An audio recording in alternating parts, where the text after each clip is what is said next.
Most of my childhood was in Frenchtown. I went to a predominantly black elementary school, junior high school, and high school in Frenchtown, which was known as Lincoln High School. That school went from first grade all the way to 12th grade. Frenchtown is the oldest African American community in Florida. It was originally a French settlement.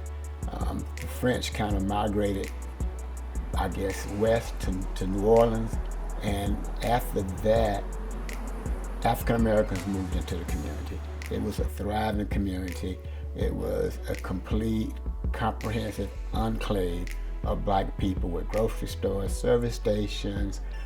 It was a self-contained community.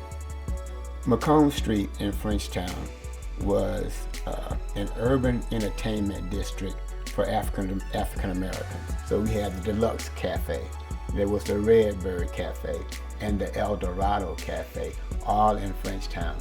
And nationally renowned entertainers would come to these venues to perform. The community of Frenchtown started to see an economic decline right after the advent of integration. So prior to integration, it was thriving. Post-integration, some of the businesses started to disappear. Let's face it, you had African Americans who were, after integration, were allowed to shop at some of the establishments that were frequented by whites only. So now they started to spend their monies not in the neighborhood, but in places that were foreign to them. After the economic decline that we experienced from integration, now if you come forward to the late 90s and in the early 2000s, then we started to experience this gentrification, the gentrification of Frenchtown. So now a lot of the old landmarks are gone. People have been displaced by student housing, government buildings, and the alike, so that, you know, if things keep going the way they're going now, most of the residents in Frenchtown won't even be able to afford to live in their own neighborhood anymore.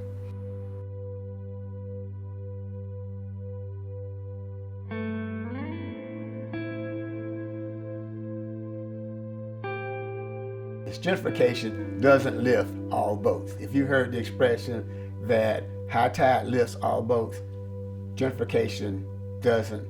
The high tide doesn't lift all boats, because the natives of Frenchtown are left behind in terms of ownership and in terms of employment and in terms of business expansion and development for people who are native to the community.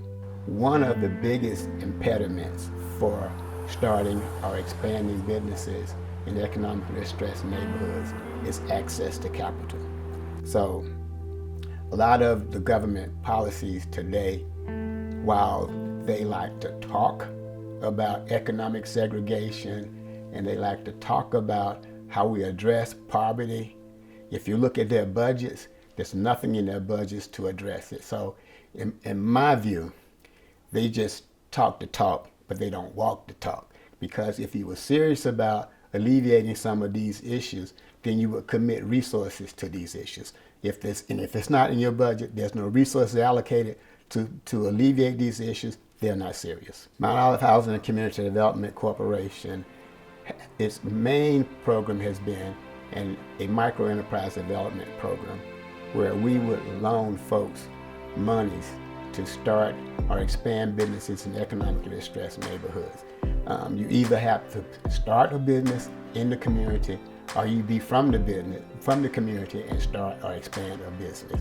And our intent is to loan money to folks who are not bankable. So if you could go to a bank and borrow some money, then you're not our customer. Mount Olive Housing and Community Development Corporation we started this event, and it's centered around Florida A&M University football. So we have an event called Frenchtown Rising. I'd like to thank you all for coming out to the first edition of the Frenchtown Rising. My name is Terrence L. Barber. I couldn't be more proud to be a part of such an illustrious event. It's the Frenchtown Rising, aka Frenchtown Get Down. Let's go. Whoa. Uh-oh, take it back to the 90s. What up, baby? Here we go. Come on. The mission of Frenchtown Rising is to create an atmosphere that encourages folks from Frenchtown to think forward and move forward. And one of our objectives is to reconnect the university to the historic black community of Frenchtown. And it's produced each Friday before every FAMU home game. We would have nationally renowned entertainment and a local group called Tallahassee Nights Live. They're our house band, so to speak. Now, what's amazing about this event is that we have anywhere from 30 to 54 vendors of all hue dispelling their wares, and we think the economic impact is huge. We're in the process of doing an economic impact analysis, but we think it's huge for Frenchtown and for the city of Tallahassee.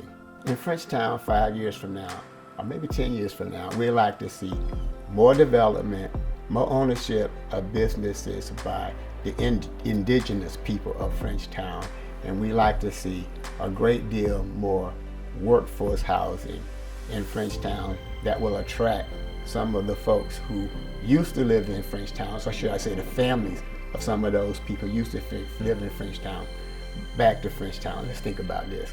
You ever see Africans come to America to get education?